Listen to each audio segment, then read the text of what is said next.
Let me tell you a story about a hero in the modern age. This is the traditional quest narrative of a hero who perseveres, as outlined by Arthur Frank in The Wounded Storyteller, published in 1995. Like Hercules, he had a magnificent name. His name was Dick, short for Richard. Richard was a normal sales representative at his company, the most normal person in the world. How are you, Sally? Oh, what a beautiful day it is today. It's only Monday. I know, isn't it great? But I have to go see my little kids attempt at ballet, so I guess I just, ouch. Are you okay? Oh yeah, no, I think I've got a pain in my neck. And so brave Dick went to the hospital, where he was given the diagnosis that would change his life. At first, Richard did not believe anything was wrong with him. He felt that the pain was normal, a part of everyday life. That's why it came as a shock to him to find out that he had cervical radiculopathy, a damaged nerve in his spinal cord. No, I'm not injured. I can't have that. I've been reading this quest narrative in The Wounded Story by Arthur W. Frank.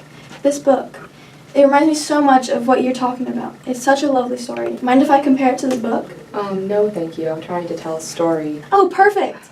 You know, Richard, it seems to me that it's very similar to how, now that he's first finding out about his illness, he doesn't want to accept it because of all the suffering that he thinks that he's going to find at the end of his experience. This is actually the first stage of the hero's quest, as told by Arthur W. Frank when he refers to Campbell, and it's called the departure. It's when you answer your call. Back to the story about Richard. I'm sure he will make a brave decision to improve his condition.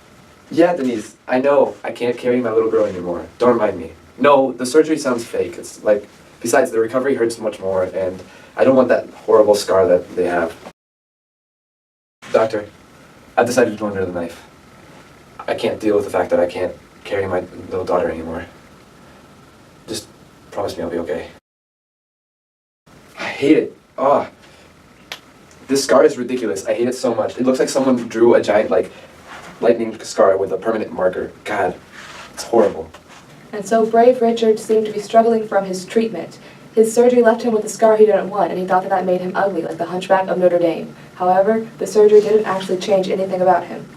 Oh, okay, that makes sense, because Richard, the hero, is now on the part of his journey called the Road of Trials. He didn't want to go through the surgery because he thought he would be marked by his illness, and that others would see him and his physical change and make him a different person. But he had fears of not holding his daughter ever again, and he had so much pain from the illness that those consequences had dominated the other fears, and he decided to go through with the surgery. He went through with the surgery because he knew that family mattered more than appearance. That's right, our young hero knew he couldn't stay down. Richard continued to be self-conscious of his scar. Ugh, hideous. He found that covering it with makeup gave him more self-confidence, but one day he was running late. No time to cover the scar. A person he doesn't know very well asks him about his scar, and he tells her that he had cervical radiculopathy and had to get surgery. She tells him that she has cervical stenosis and is putting off the surgery, and he is able to tell her about his experience. He's honest about the difficulties, but also tells her that it was worth it. She decides to have the surgery. Richard's surgery gave him the ability to spend time with his family and play with his daughter. Everything that he wanted. The event that Richard ended up rushing to, he ran into somebody who also was affected by illness, and he was able to share his quest story with her. Richard has formed a support group in which he can share his journey and what he's learned from it. At the support group, everyone listens to and talks about Richard's story. Richard's circle of influences grows ever larger. In taking action to develop his support group, Richard has assumed the role of a communicative body. Yet, to make the transformation real, his voice must be heard by the world in order to recognize what he has gained through his life experience. People need to know that there is something at the end of the quest worth looking forward to. Good things can come out of a bad experience, and communicative bodies are necessary to spread this information. Letting one's voice be heard has the power to soothe others, create a sense of community, and spur a chain of awareness in society. As Frank says, ill people need to be regarded by themselves, by their caregivers, and by our culture as heroes of their own stories.